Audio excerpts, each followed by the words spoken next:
Good morrow, listeners! Today's episode of Dames and Dragons is brought to your enchanting ears by lootcrate.com. Save 10% on any new subscription at trylootcrate.com/DSPN. Furthermore, enter promo code BRIDGE10 for 10% savings. Collect your loot and look tremendously cute! And now, don't let me keep you. The episode begins.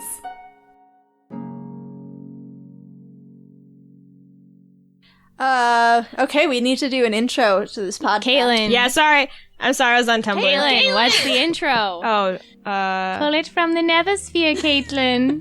Wait, Pull it from your nethersphere. I had one. Tell me more about your nether sphere, Caitlin. The nethersphere is a sphere for your nethers. This is the intro now because you're not making anything better, so let's play D&D.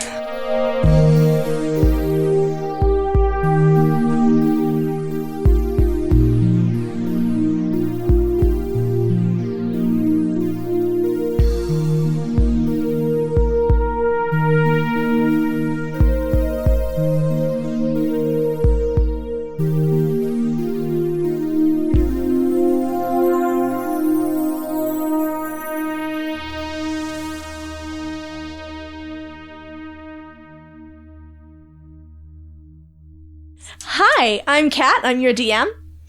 Hello, I'm Sophia. I play Fran, a tiefling. Oh, shit. I'm Noelle, and I play Corbin, who is a human. I'm Caitlin, and I play Laika, who's the devil's child. I hope that wasn't confusing for anyone. Let's move on. What a hilarious role reversal. My goodness. Okay, all right. So, last time, everyone was reunited. Yay! Yeah. Shaw and Adana, the white-haired orc, agreed on her accompanying all of you to deliver the books from the Estrin Library to Shaw's colleagues in Danmar, a city that is sort of on the way to Torva's Jaw. In the market, you guys met the dashing Dawson and his delightful deal donkey. I don't know who that is. I don't recognize that name. Oh, you mean Daniel? Are you talking about David? So he sold you some magic items and wants you to fetch more magic items for him in exchange for the location of the god who can teach you new common.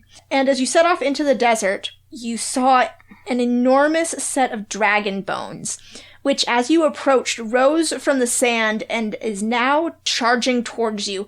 And as it does, it screams. And I'm going to have you all make Constitution saves.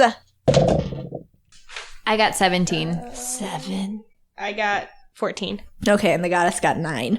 So the goddess and Laika will both be taking disadvantage as you roll initiative. Oh. Okay, we pull out our weapons. I pull out my magnifying glass. I got 15. I got 14. And mine is 8.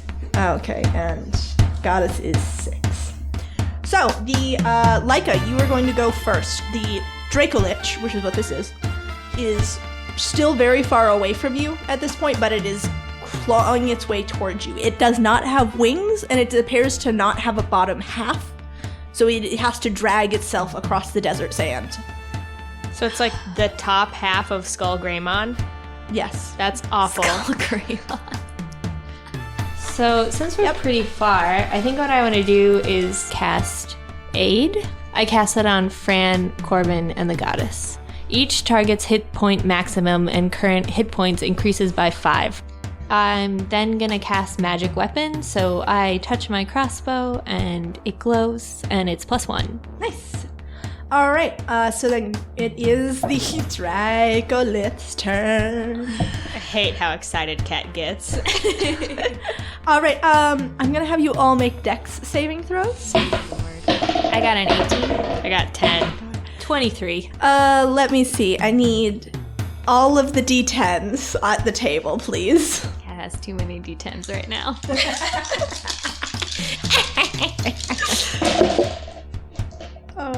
Okay.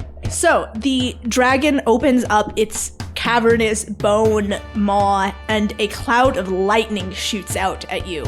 And Nodona is able to steer the Slaviers very sharply to the left, and the sled tips up on one side, and the goddess, Laika, and Fran, you guys are able to all sort of duck down into the book cranny that you were put in. But Corbin, you poke your head up in order to see what's about to happen and get a face full of lightning. And you take 19 damage. Everyone else takes 10. Yeah, cool. I'm gonna cast Protection from Energy on myself. And for the duration, the willing creature, me, that you touch, me, has resistance to 1 damage type of your choice of acid, cold, fire, lightning, or thunder, and I choose lightning. All right, so Corbin, you touch your boob window, and very briefly, this purple lightning sort of flashes all over you, and then it subsides.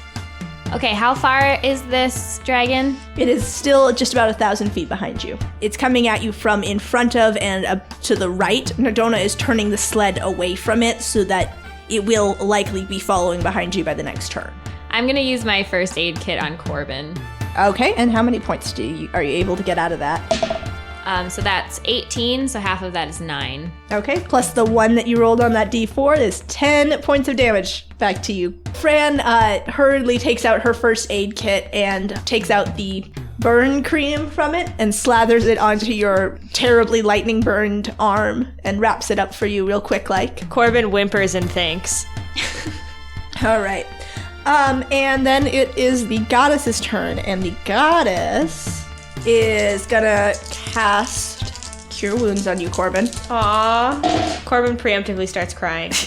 And she cures for 15 points of damage. She lays her hands on you, and a white light emits from your boob window, and you are healed. And the dragon has gained on you. He has gained about 500 feet. So now we're back up to the top of the order with Laika. I don't think there's anything I can do at this point from 500 feet, and I don't really want to send Gingy out. I'm going to hold my action until he's in range. Okay. And it is the dragon's turn. There is lightning crackling at the edges of the dragon's maw, and it digs its claws into the sand, and it gains another 300 feet on you in a single leap, but it does not shoot lightning this round. And now it is Corbin's turn. I'm also holding my action until he gets 120 feet away from us. So, Fran? Okay, so I'm gonna cast Silent Image, and I am going to create basically like our same sled with like us in it. It's just gonna be kind of like on top of us. And because I'm a illusion wizard, I can also have it make the same sounds that our sled is making. Cool. And then I'm gonna ask Nodona to veer left. All right, how are you gonna communicate that to her? Great question. I'm gonna point. Okay. So Nodona looks where you're pointing, and so she pulls on the reins to pull the Slaviers to the left, and the Slaviers screech and rear up, and the dragon gains another 150 feet on you, which puts him in range. Okay, well, as she does that, I'm like having the illusion go the other way. Yes, okay. So, Laika, your held action will go first since you were first in the initiative. I'm going to attack twice with my crossbow. Okay. 6 plus 7? No, it hits the dragon straight through the eye socket, and it does not do any damage as it passes harmlessly through. Cool. 18 plus 8. That'll hit. You did 8 damage on the Dracolich. All right, well, I'm going to cast Erupting Earth. Well, I'll make a dex save. That's a 19. God, fuck this guy. Oh, well, I still get to roll against him. He's going to get hurt no matter what. Yeah. So Corbin stares with his bird eyes. He flaps his arms like a bird. And a huge plume of sand erupts from beneath the Dracolich. And like rocks and buried sediment also erupt. Maybe some oil. Maybe a hot spring. Who knows? Who knows? There could be gold in them hills. Maybe gold comes out and smacks him in his little skull Greymon head. And 13 in half. Did 7 damage. Hell yes. You did 7. Suck it. And then it is the goddess's turn. She touches Fran and a white light emits from this place where she touched, and you are healed for 8 points of damage. So I'm almost back up to full health. All right, and now Nadona is going to see if she can calm the Slaviers enough to get moving again. No, she cannot. Okay, so the Slaviers are still freaking out, and the sled has come to a complete halt in the sand. And the Dracolich is gaining on you now. How far away? At the start of this next turn, it will be 50 feet away from you. It's still too far away for me to do my attacks. So I'm going to cast Moonbeam. Okay. It did not pass. It's safe. Oh, that's 10. So 13 damage. Okay. So now it is the dragon's turn again. It doesn't know which place is real, right? That's true. That's what I was going to have it do. It needs to make a wisdom saving throw to see if it can figure it out. It cannot. All right. Yes. Suck it. So the dragon. Yes. It seems it's very confused by the two sleds, and it starts charging after the illusory sled, allowing Nadona enough time to calm the Slaviers and get you guys moving again. Okay. Just gonna see. Oh, yeah. It hella hits the illusion sled. Okay. And then it disappears. Yeah, so it swipes with one huge bony claw, and it just shreds the illusion. So it roars in frustration, and it is now Corbin's turn. Okay, I healed Laika for 11 points of health.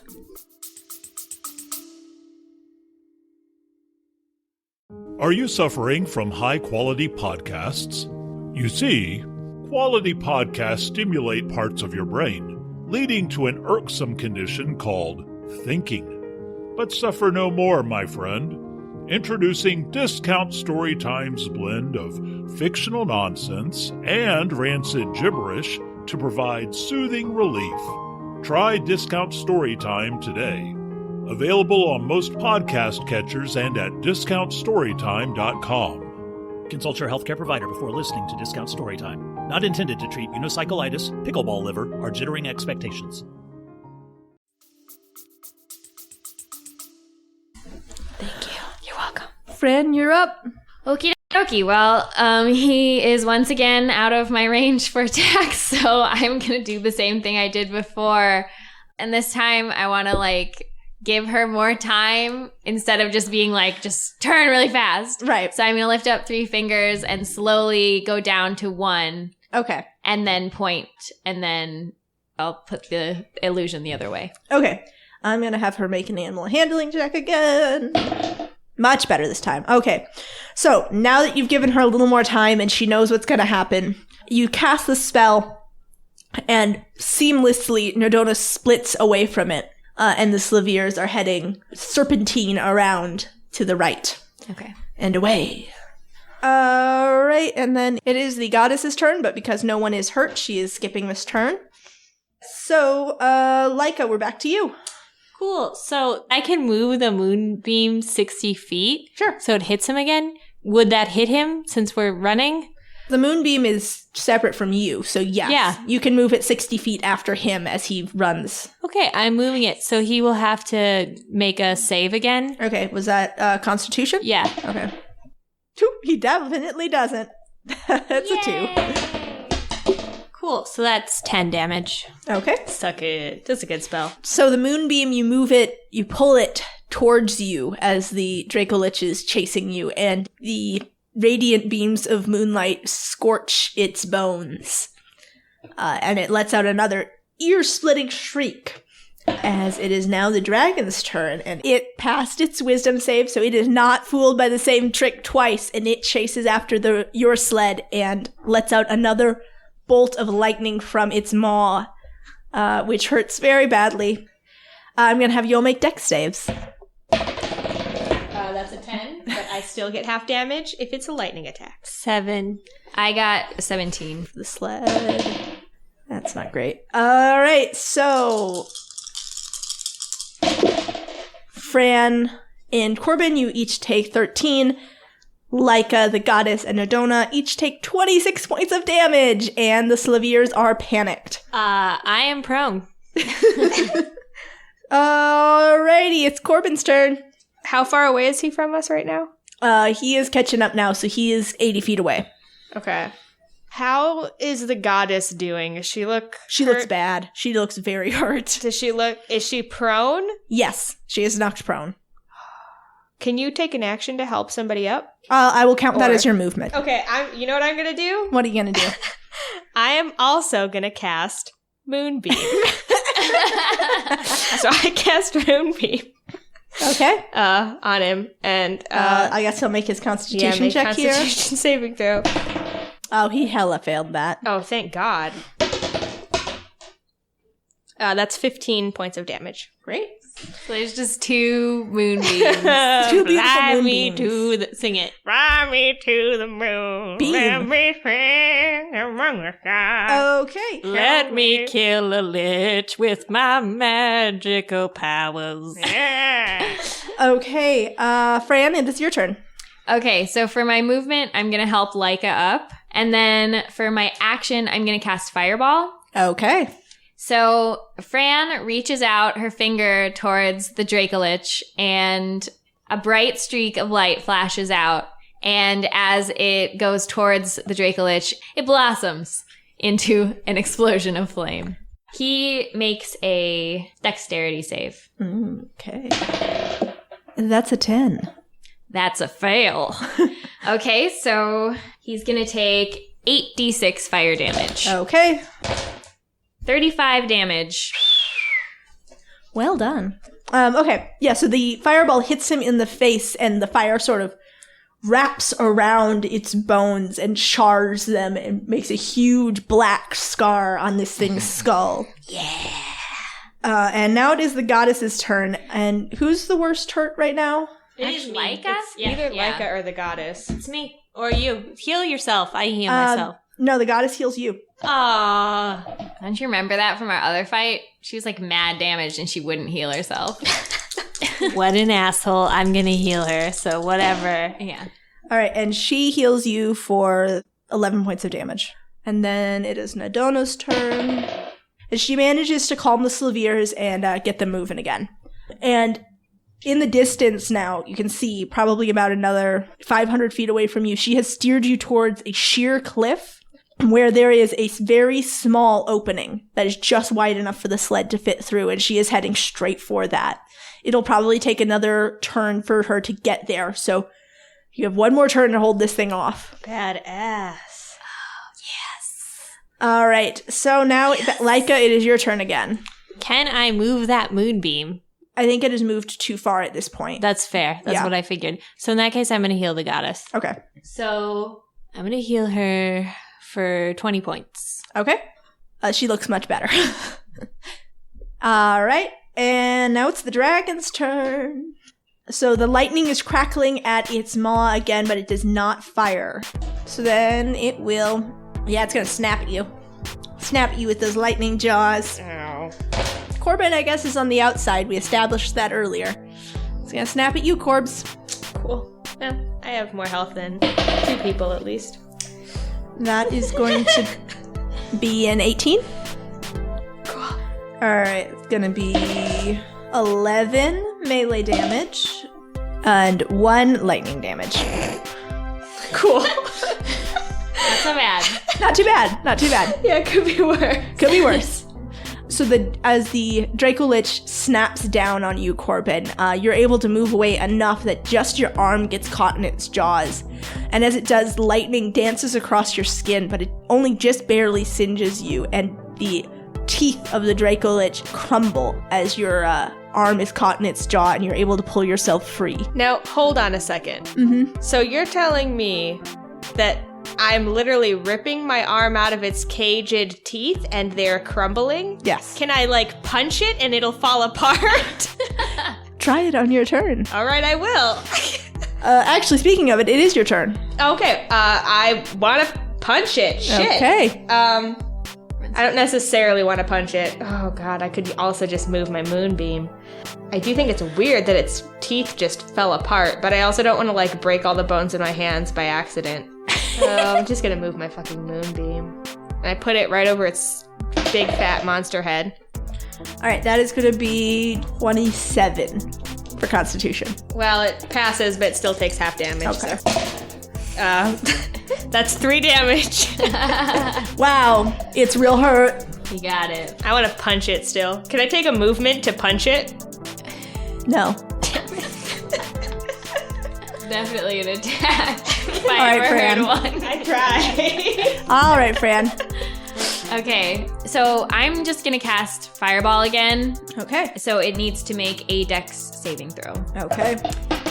That is going to be a 20, but not natural. All right. So it still takes half damage though, so it's gonna take 4d6. Okay. 12 damage. Okay. And then it is the goddess's turn, and she is going to heal Nidona for 16 points of damage. All right. So the goddess reaches over and touches Nidona's shoulder, and Nidona is filled with that sort of same warmth and bright light that you guys have felt when the goddess heals you before. And just as this happens, she gets you guys through the pass. Yeah. And the Dracolich slams into the wall, and its bones crunch and crumble against the cliffside, and bone dust rushes in after you as you slide through this pass. You know what that guy's problem was? He was a real bonehead. And I'm gonna have you all make perception checks. I got 8. 14. 11. All right, none of you see anything. What about the goddess? Does she see something? That's a good question. Ooh, actually, yeah. So the goddess, as you guys slide through the pass, she looks upward and points. And you guys look up just in time to see a few shadowy figures duck behind the rocks. Sand people. So you get to the other edge of this pass, and stretched out in front of you there is yet more desert. However, it is turned from that fine sand to hard-packed dirt. And there are starting to be a few bushes and shrubs growing up along the cliff sides. And Nidona stops the sled here and gets off, sort of shaking herself out.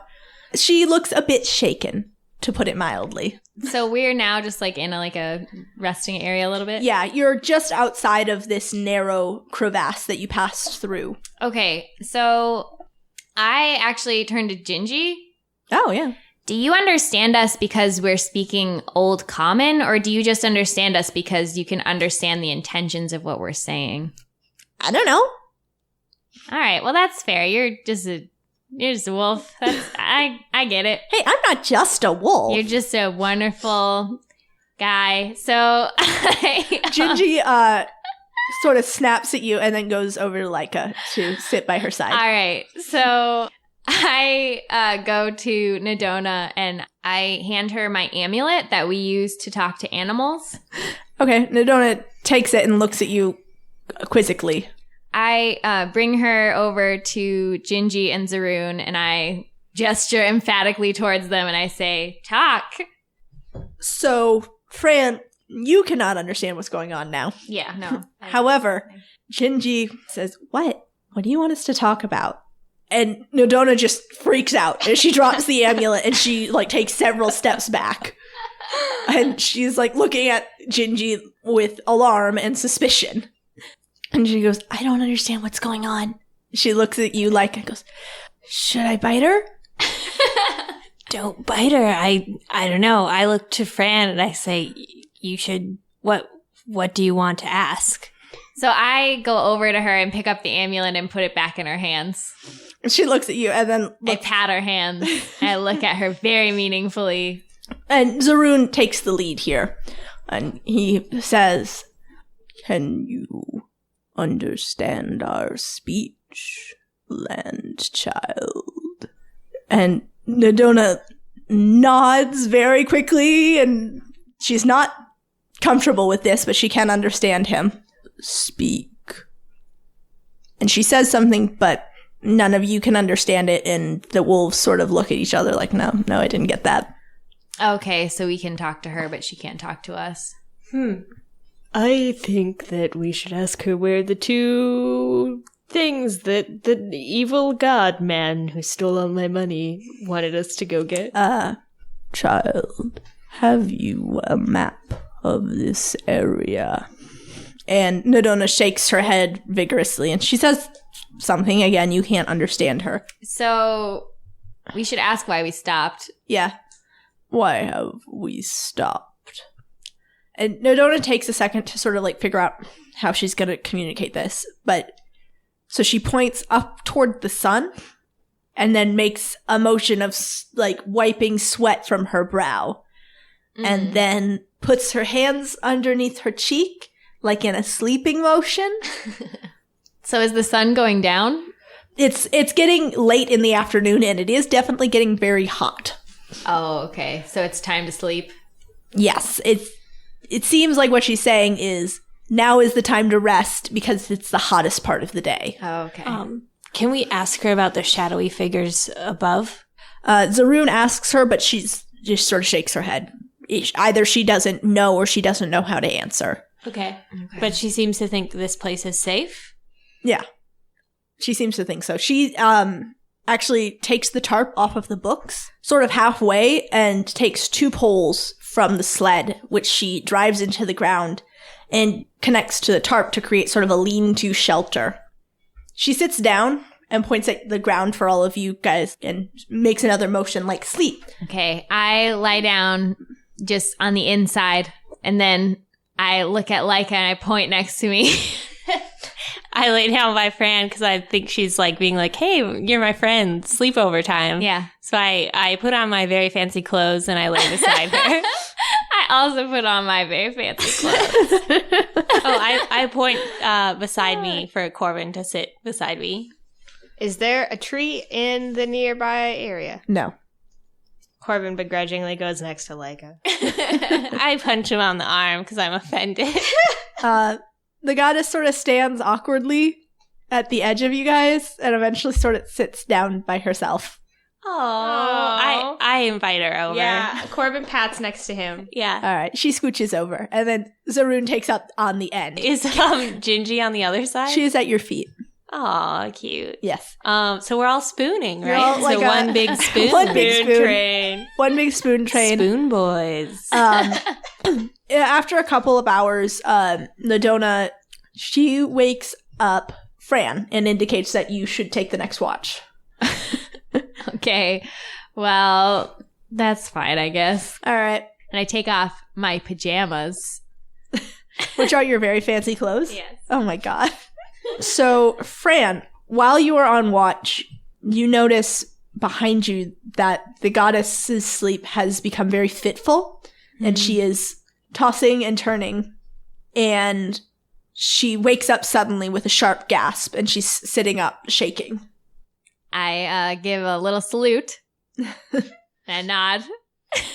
She looks at you slowly, and it seems to take a minute for her to sort of like recognize where she is and who you are and what's going on. She gets up and comes and sits down next to you, and she doesn't sign anything or say anything. She's just sitting there shaking. Okay, well, I take out my dice set and I start rolling dice. The goddess just sort of watches you play dice for a minute and then signs to you, "How are you holding up?" I say, to be honest, Esther wasn't that great for me, so this isn't that much worse than it was before. And the goddess just nods slowly. Do you have a name? She looks at you very startled, and she doesn't answer for a second, and then sort of shrugs again and says, "I guess it's Mary." Well, like, do you want me to call you that? She shrugs. I don't really have anything better, she signs. All right. So, listen, I was wondering, are you really sure you don't remember anything from your past lives? And the goddess slowly shakes her head and she signs, "Sometimes I have dreams, and I don't know what is real and what's just a dream. Sometimes I think maybe I remember something, but I don't know." What kind of dreams are they? Do you remember them when you wake up? She nods. "Since Estra fell, I've been dreaming of a great beast with monstrous form covered in black feathers, wearing a crown of bone. And I dream that it tries to eat me, but it's battled back by a man with a flaming sword. And I don't know what it means, but it hurts when I wake up. Every time." What does the man look like? She shrugs. "All he appears to me as is a golden figure." Did you see his teeth? No. Cool. Tight. Cool. So as you guys are sitting there in pretty awkward silence, eventually the goddess looks over at you, Fran, and she signs, "You don't trust me, do you?" I don't think I really have a reason to. And she nods and she signs, "That's okay. I don't know what to believe either." Well, I guess then we have something in common, Mary.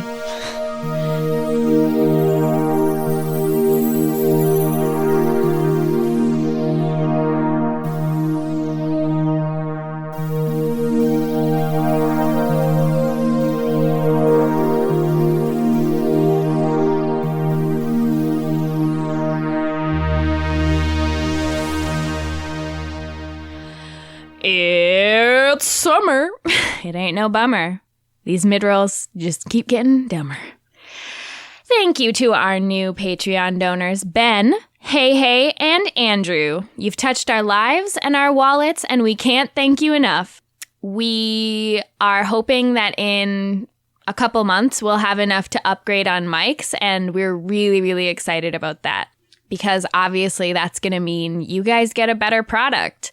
And we get to be more proud of the product we make because it's going to sound better.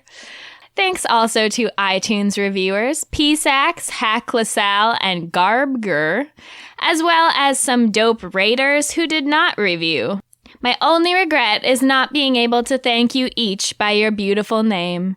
Your beautiful name, like my best friend PSAX. PSAX, if this name is not pronounced PSAX, please do not tell me. I'm living. Keep those iTunes reviews coming, guys. And if you haven't done so yet, try to be more like your brother PSAX, okay?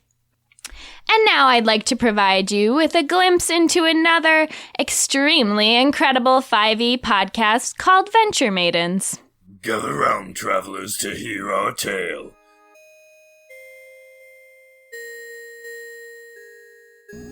A mysterious organization called the Sisters of Sorrow have swept up our three heroes, and it is up to Kara, Saye, and Arnadel to do battle with the forces of evil and financial destitution. We shall battle with ancient lore. Take them down with our sharp reflexes. Hey, did you guys finish the last of the ale? Venture Maidens is a Dungeons & Dragons 5th edition actual play podcast featuring a cast of 4 lifelong gamers. Kara, not now. We're recording a podcast ad. Right. Chop it with my axe. For gold and glory. We post our episodes every other Sunday. We've got monsters, treasure, role-playing, a cool plot, and some strange NPCs. Find the Venture Maidens podcast today on iTunes or wherever podcasts are free. Until then, venture away. Make sure to check it out, my guys! And finally, at last, a message to Chantel. Chantel, the code word is Alex Dumb. The sleeper agent is active. Go!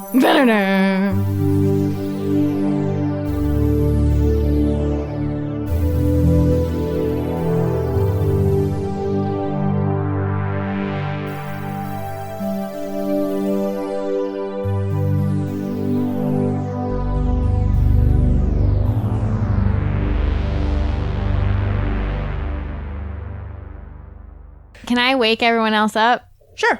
Okay, so I do create water just all over everybody. You know, they probably like it because it's the desert, but... Yeah, Nadona finds it to be quite refreshing, although she is very surprised. And Fran is just cackling. Corbin does that thing that birds do when they're in a bird bath. Oh my god. Laika does that thing dogs do when they get sprayed with a hose where they try to bite it. Oh, great. So you all are up. It takes you a little while. Nadona takes down your little, lean-to shelter. But you are back on the road after a little while. And the second leg of your journey is pretty quiet. The sandy desert turns into hard-packed red earth. And your sleigh ride's gotten pretty bumpy and pretty uncomfortable, too. Do any of you try and sleep more, or are you all just keeping watch? What are you doing on the sled? I think we would sing, road songs. Can you give me a little taste of Laika's road song? Can someone drop a beat for me? Boom, boom, boom, boom, boom, boom. On the road, lots of sand. I'm just a little baby man. That's it. Fran is trying to sleep, and that's in her dream. Corbin, how do you feel about Laika's road song? Have you guys seen the videos of cockatiels that bob their heads when they hear music? That's what Corbin's doing. That's cute. He likes Laika's song. He loves it. He Laikas it. Oh my god. Fran rolls over restlessly and moans in her sleep. So you guys have a pretty bumpy but quiet journey through the rest of the night. It gets pretty cold in the desert at night, as Laika is familiar with at this point.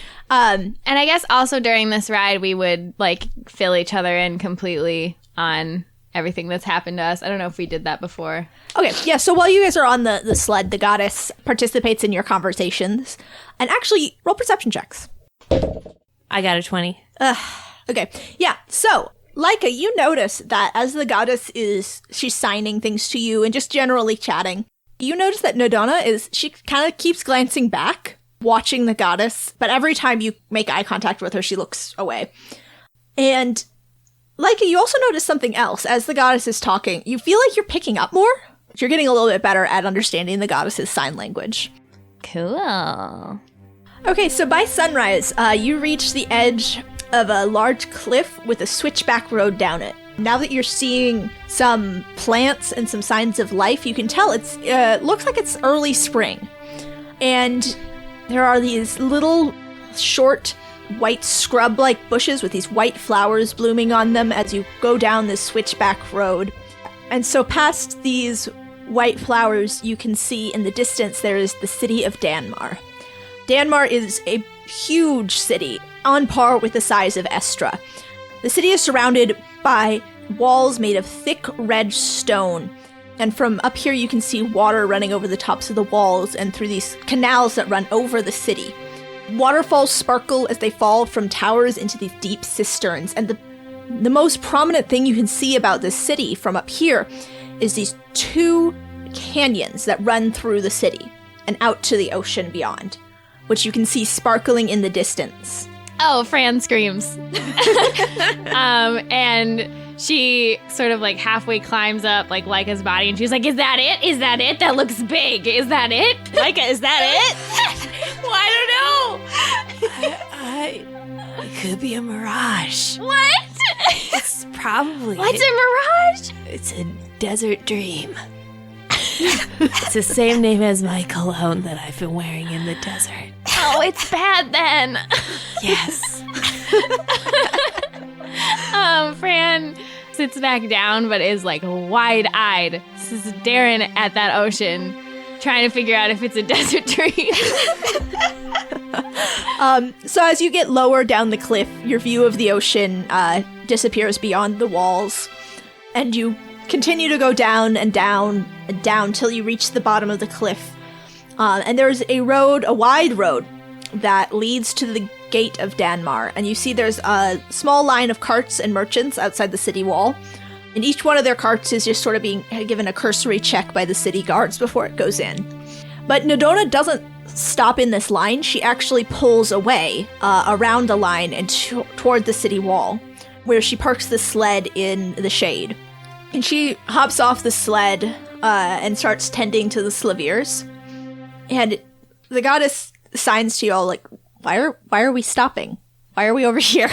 Great question, Mary. I go give Nadona my amulet, and I ask Zaroon or Gingy, whoever's closest, to ask her why we stopped. Zaroon is a little bit shaken up, actually, after that real bumpy ride. He's a very old boy, and he's standing on the ground, like all four paws on the ground, looking around, like, have we stopped? Is this it? Am I done? Laika goes to, like, calm him down, give him a little snack. Ah, good. But Gingy is able to help you translate. So Nadona, it, like, startles her. Again, she does not like this, but she looks at Gingy, and she sort of starts to make these hand motions that at first they don't seem to make a lot of sense, but she eventually, you get something. Like, it starts to make sense, and you realize she's signing. She's using the goddess's sign language. Really rudimentary, and she's able to say, me, not able in. Okay, so they won't let her in the city? Is this like a racist thing? Or? Yeah. I mean, probably. From what we saw at the market, people didn't really want to deal with the orcs. Yeah. So the goddess is actually, she's very taken aback. And she signs to Nadona, can you understand me? And Nadona nods and signs back, you speak prayer. Oh, so maybe magic is part of prayer? So she hands you a very crudely drawn map and points to an X on the map and signs, you go there, books stay here. Bring learned to books. So we have to bring someone to the books. Yeah. So as you guys are kind of grabbing your stuff and getting ready to go in the city, she grabs the goddess's wrist before you guys can go. And she looks like she really wants to say something to her. But she can't. She doesn't know how to. So she just bows her head and lets the goddess go. So you leave Nadona with Gingy and Zaroon to protect the sled full of books. And the four of you are able to head into the city. You're actually able to skip the line of merchants. It looks like they're not terribly interested in travelers without luggage. They're just checking shipments that are coming into the city. What do they think about my hair? Oh, yeah, actually, everybody's staring at you. But no one is making any move toward you. All right, that's fair. I am, like, just serving my look, and I am just strutting down towards the gate, flipping my hair back and forth. I'm acting as Fran's hype man. I'm acting like Vanna White, and I'm using my hand gestures to be like, look at the fashion, look at the hair. And then I'm like, don't even look, you can't. You're not worthy. I do finger guns at the guards. Okay, so immediately inside the city gate, there is a huge open-air marketplace. People are set up hawking street goods, things that have come in from outside the city. It's like if you took the Oasis market and tripled it in size. People are shouting over each other, and people are, like, shoving each other to, like, out of the way to get at, like, these good, sweet deals. And that's where you guys are. If you look at your map, you can tell how to get to wherever that X is. You assume that's where you're supposed to go. But what do you want to do? I have no money, so there's no reason for me to go there. That's right. I give Corbin, like, 1 silver piece. Aw, Corbin, like, it's that one I stole from you earlier. Did you steal a piece from me? I forgot. Corbin repressed that memory. Cool, well, I'll take it. What is it? Was it silver or gold? It's a silver. Right? Mm-hmm. Okay. I'm not giving you any gold. I have 1 silver piece. I want to walk through that market just to take a look. Okay. Well, you do have to walk through the market just to, like, get anywhere else, unless you want to start trying to take side streets. Is there anything of interest in the market? Not a ton. Most of it it's cloth, dry goods, food, produce. If there was an equivalent of a medieval shopping mall, that's what this is. Cinnabons? Actually, is a candy stand. It's a hard rock candy, as well as these sweet bean paste in rice wrapping. I buy some candy. Okay, each piece of candy is 1 silver piece, so. I buy 2 pieces of candy and I hold one out to Corbin, but then I take it back. Corbin bites at your hand like a bird, snaps his will. I laugh and then I do give it to him. Aw. Nice. Corbin thanks you. He Nice. doesn't say that, but he thanks you with his brain. Fran gets real scared all of a sudden. She doesn't know why. He hears Corbin's voice inside her head. She looks around. Oh, God. Okay. Wait, does Laika want one? Yeah. All right, I buy one for Laika, too. Aww. I do the same thing again, though. I'm going to tease you with it first. Do you get the rock candy or the mochi? I got all rock candy. Nice. I'm so touched, but I play it off really cool. I have to hide my face. And Fran also gets some candy for the goddess, but she's just here. Nice. The goddess, she gives you a nod of thanks. And she seems to really enjoy the candy. I want to get some for Zaroon and Gingy. Well, unless there's something more wolf appropriate. It's like a supermarket. You can get jerky. All right, cool. I'll get them some treats. It's gonna be 5 silver pieces. Cool. So, what else do you want to do after you've gone through the market? Do you want to head straight for your goal, or do you want to try finding anything else in the city? How close are we to the ocean? Roll investigation checks just to see what you want to see what you can see. Oh, I rolled a natural 20. Oh, shit. I rolled a 6, so. Okay. I got a 3. Okay. Fran's senses are heightened. She's near an ocean. So, Laika and Corbin, you guys are just floored. You are amazed in wonderment. You can't really take it all in. There's just so many people, so many things. There's different languages being spoken. You just cannot follow the action. We're both eating candy, too. Yeah, you're both on a sugar high. We're sucking on our rock candy. Yeah. Fran, however, is focused. She is ready. She knows that there is an ocean somewhere nearby and is now trying to absorb every bit of information that could possibly lead her to that ocean. And so, Fran, what you notice is that this city is predominantly human. There are a few elves, a couple half-elves it looks like, but the second most of a race that you see is actually halflings. People here are dressed in loose-fitting linen garments. A lot of them have head coverings because it is very hot. And you can now understand why there's so much water running over the walls, because it keeps the city cool. It's like a natural air conditioning system. So, Fran, as you're walking through and you see these waterfalls glimmering next to you. And I love it. You feel like you can just reach out and, And I do. You do. You reach out and you just sort of take some water and put it in your hair. Mm-hmm. Yeah, my hair is growing. Yes. By the time you guys get down the first main boulevard and it turns, Fran has hair down to her waist. And it's just, it's full on Rapunzeling. Yes. So there are 2 bridges which cross the canyons that run through the city. And across the first bridge, and on the island between the 2 canyons, there is an enormous palace. And unlike everything else, which is made of this dark brownish red stone, the palace is bright blue. And it is a round citadel with a square tower coming out of it.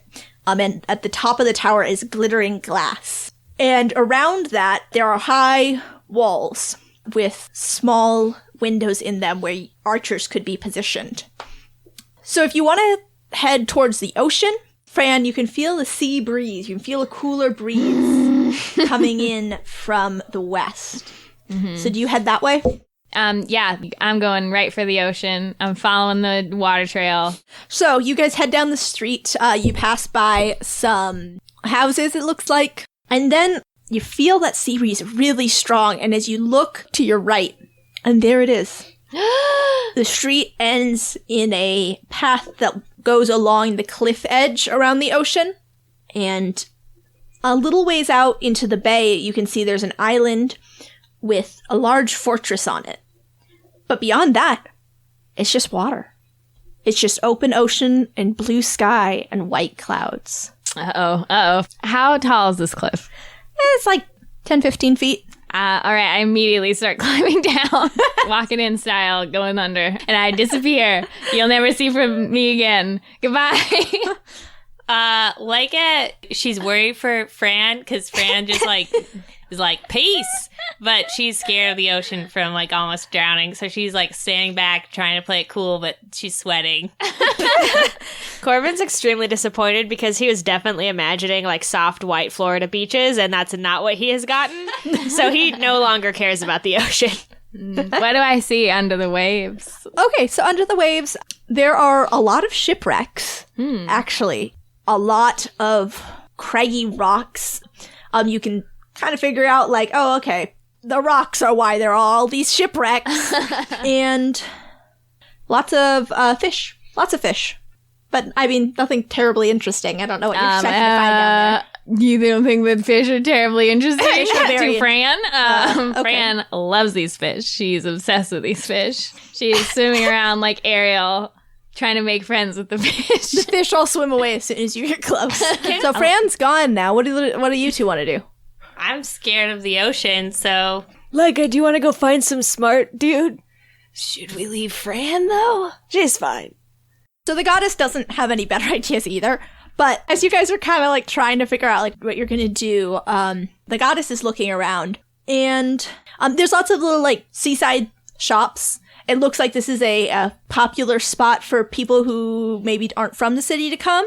And a human man with this real thin little mustache, he beckons her over. And he's sitting cross-legged on the corner next to one of these trinket stalls. And so she comes over, and he's talking to her, and she shrugs at him. He nods, and he holds up his hands, and then he holds up a pebble. And he puts it on the street in front of him, and he takes out of his sleeve 3 half shells. Uh-oh. And so he holds up a coin to her, and he puts it down. He covers the pebble with one of the shells, and he starts mixing them up. And let me see how she does. I just want to say, Laika's immediately walks over to, like, watch him do this cool trick. Corbin also comes and watches. Okay, so he then finishes shuffling the shells, and he splays his hands to the goddess, and she looks at him for a minute and points to one of the shells. And he lifts it up, and there's the pebble! And he starts clapping and cheering, and he hands her a silver piece, or he starts to hand her the silver piece. And then he takes it back, and he pulls out a second one. Oh, God. Yes! Do it! Yeah! Yes. Okay. Well, he holds out his hand to you guys. I give him a silver piece. Okay, so you guys play a few rounds, and you do very well. Laika, you put in a couple of pieces. Corbin, you put in your 1 silver piece. And it's the goddess's turn again. And she turns to you guys like, should I? Yeah! Okay, all right, she's gonna do it, but she doesn't have any money, so Laika, you have to give her the money. Yeah, I gave her the 6 pieces. Okay, so he puts in his 6 pieces, 12 silver pieces total on the line here. Let's see how she does as he shuffles his shells. He shuffles, the goddess points, and there's no pebble. And then he shrugs, and he takes the 12 silver pieces, and he puts them in his pocket, and he picks up his shells, and he just heads off. I cast Pass Without a Trace on myself. I call him back, and I'm like, nerd. And then I hold up 12 silver pieces, and I have them, like, between my fingers, like I'm doing a cool coin trick. How many fingers do you have? Enough. So it actually takes you a minute to do that. So, like, as he's packing up, you're hurriedly, like, stuffing coins between your fingers, and you hold them up, like, yeah. Does it look cool, though? It would if you hadn't had to take the time to do it. But he seems impressed enough, so he sits back down and he puts out his shells. He takes 12 silver pieces out of his own, and he sets them down to match, and roll to see if you can beat him. Oh, he's gonna roll to deceive me. Shit. Oh, nice. Okay, so I got 13. Well, luckily he rolled a critical failure. So as he is shuffling the shells and you're watching, your trained eyes are on him, your trained wolf eyes, and you see him slip the pebble up his sleeve, and you give him an accusatory point, and he acts innocent. He holds up his hands like, oh, sorry, there's no pebble under the shell. He just holds up his hands. Uh-oh. He starts gathering up the 24 silver pieces. I'm gonna pickpocket him. Oh shit. Well, that's plus 10 because I cast Pass Without a Trace, which is enough. Wait. That's enough. It's enough. Okay. All right. Yeah. So you're it's able, like almost 20. You are able to steal back your silver and actually quite a bit more because he just put it all in his pocket. Hell yeah, just take fucking his idiot. whole purse. So you net yourself a cool 50 silver pieces. Oh God, yes. Sweet. Returning to a life of crime. The goddess disapproves heavily. She shakes her head at you, Corbin. He scammed us. She still shakes her head. I don't care. She signs to you like, you can't just steal from people. There's no rules on the world below. There are definitely rules. There's the no goddess law signs. here. There are guards. There is definitely a law. We just don't know it yet. Karma's fake. I jump high five with Corbin. Yeah. The goddess shakes her head. And she looks out towards the water and signs to you guys. Fran has been in there a while. Should someone check on her? Meanwhile, I am inside of one of the ships and I am like reclining on a bed that's in there. And I found my new home and this is where I'm going to live forever. An old bed covered in barnacles. I love it. And I swim around and I try to play tricks on the fish. The fish are pretty dumb, but they're also very perceptive and you cannot sneak up on them enough to play tricks. I'm still having a great time. Can I investigate for anything of interest in these sunken ships? Sure. So that's a 12. Okay. You find some barrels. You find some weapons that are crusted over and salty, but you do notice on a lot of these barrels and things, there's a symbol that it looks a little bit different than you're used to, but you do recognize it, and it is the symbol of a broken tower. Corva! Uh-oh. So I want to roll a perception check because Corbin and I want to throw rocks at Fran to get her out of the water. So you want to try and figure out where she is in the water? Yeah. Okay. I can't. Oh, yeah, that was a 7. Okay, so you guys just start trucking rocks into the water and screaming, Fran! Fran! And people are stopping to stare at you guys. Like, what is with these people? I, at the same time they're throwing these rocks, I don't notice that because they're not anywhere near me. So I swim to the surface and pop my head up and I'm like, these guys are Torva worshippers! The goddess comes to the edge of the wall. She, what? And I reluctantly come out of the water. I go. I guess I climb up the cliff. Do I need to roll up? No, it's not it's a seawall. You know, there are places where it's very clear you can see, like, they've cut sort of a ladder into the wall. Okay. So I climb up the ladder and I'm like, hi guys, I'm on vacation from my new life in the ocean because I need to tell you guys something. I was down there and there's a bunch of shipwrecks. And on a lot of the barrels, there's the symbol of Torva. That sounds bad, but Corbin and I are now criminals, and I guess we can take a vacation. I was in there for like 10 minutes. We're not technically criminals. What did you do? We just stole money back that somebody else stole from us, plus like a little, like, interest. Plus interest. I was in there for 10 minutes. The goddess signs to you. They're criminals now. So we can take a vacation from our life of crime, I guess, to go somehow check out these barrels. I'm also afraid of the ocean. Well, I can just go down and bring one up. Yeah. That's no problem. So I do that. And I say hello to all my fish friends. They don't say hi back. They run away from you as love usual. it. They love it. So as you bring up one of these barrels to the surface, as soon as it hits the open air, you can feel like the wood is starting to weaken very rapidly. Even as you put it down on the ground, it breaks apart. The contents are unrecognizable and smell horrible. Corbin takes one finger and puts it in the contents, like they do on crime shows, and he touches that to his tongue. What does he taste? Salt, primarily. Rot. Sweet. Tastes like rotten food that's been sitting in the salt water for a long time. Still warm. There we go. That's horrible. Do you want to go find the smart boys now? Yeah, let's go, I guess. Now I'm looking at the ocean very meaningfully. Yeah. Laika looks back in the direction of the guy that they stole from very meaningfully because she misses her life of crime.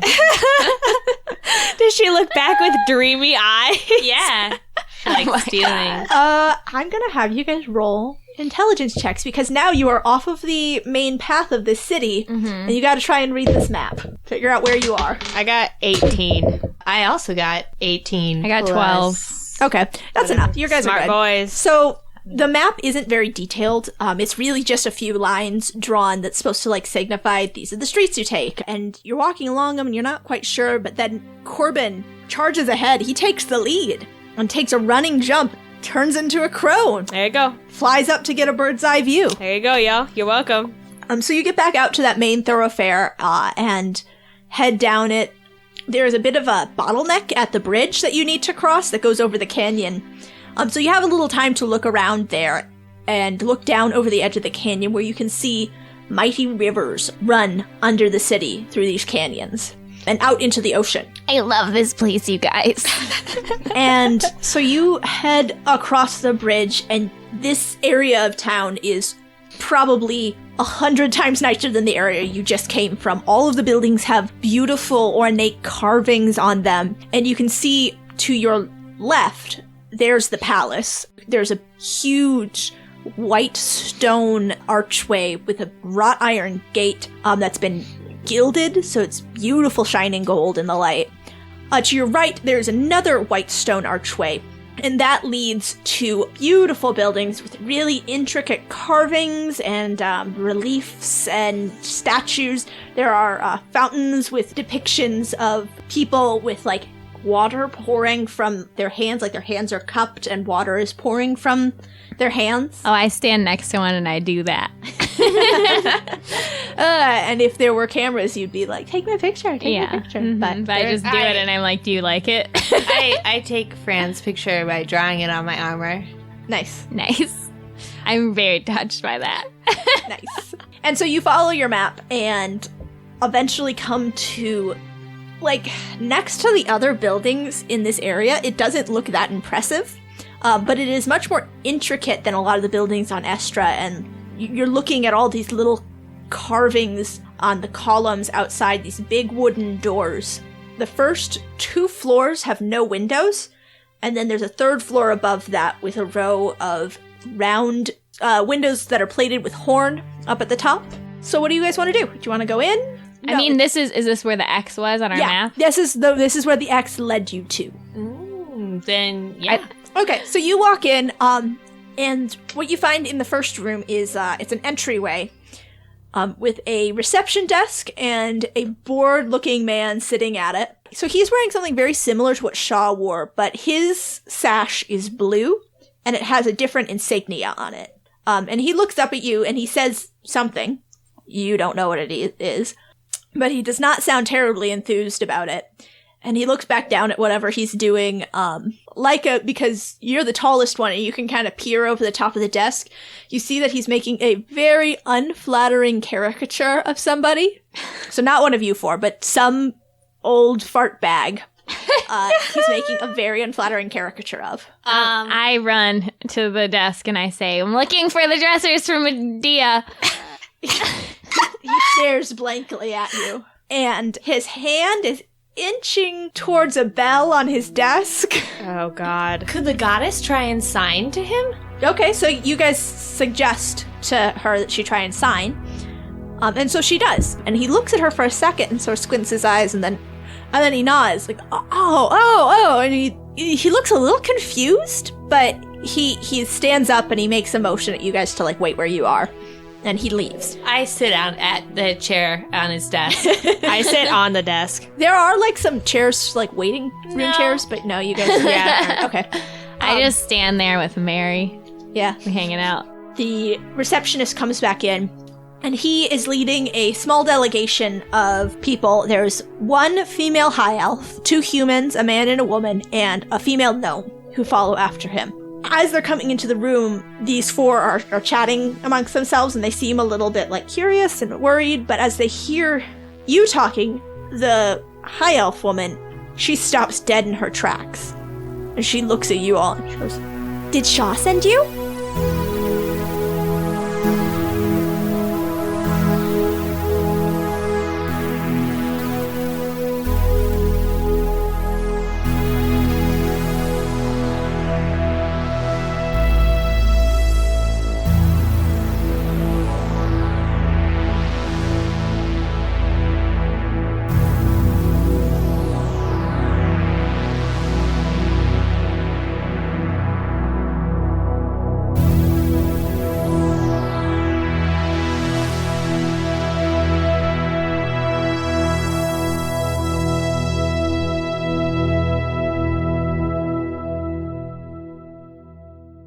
Are you gonna cast that again? Here. Also, I want you guys to know I might. that I have severely nerfed this thing. Originally, it was 12d10 lightning damage. And what did you do, 6? Yeah. Jesus Christ. Well, I guess that means half its body's gone. Yeah. Jesus. That makes sense. I just want you to know how mean I could have been. Well, we would be dead. Yeah, we'd literally we'd have to start the podcast over. Yeah. Yeah. Or it would be Corbin's cousin, Lorbin. How would the goddess survive, though? The goddess's cousin, Lotus.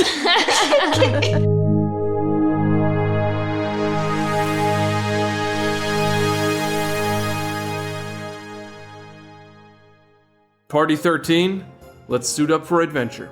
They're the only ones that can save the world. What? A fantasy world of magic, monsters, and heroes. Yeah, hello? Where is that voice coming from? Heroes like and our patron, the star of our story. Yeah, that's me, but what are you talking about? Oh, sorry. We're in a promo for your podcast. Did nobody tell you? What?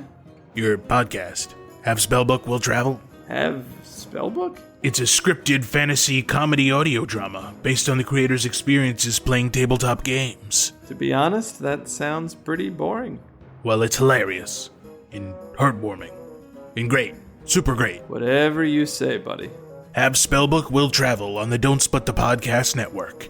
Start the adventure at havespellbook.com or wherever podcasts are available for free.